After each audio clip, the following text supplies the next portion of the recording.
ସମସ୍ତେ ଖାଇଛ? ଆମେ ଆଜି ଜାଣିବା କୋଉ ଖାଦ୍ୟ ଖାଇଲେ ଆମ ପାଇଁ ଭଲ ଆଉ କୋଉ ଖାଦ୍ୟ ଖାଇଲେ ଆମ ପାଇଁ ଖରାପ। ବୁଝିଲେ ପିଲାମାନେ?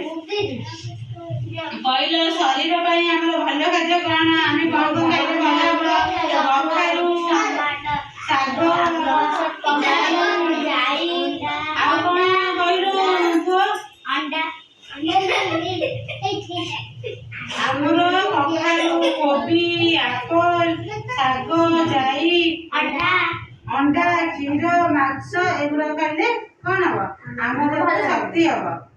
ଆମକୁ ଆଇସ୍କ୍ରିମ ଖାଇଲେ ଆମର ଖରାପ ଖାଦ୍ୟ, ଶରୀର ପାଇଁ ଆମର ଖରାପ ଖାଦ୍ୟ। ଆଇସ୍କ୍ରିମ ଖାଇବା, ଚକୋଲେଟ ଖାଇବା, ବ୍ରେଡ ଖାଇବା, ଏଗୁଡା ସବୁ ଆମର କଣ? ଏସବୁ ଖରାପ ଖାଦ୍ୟ।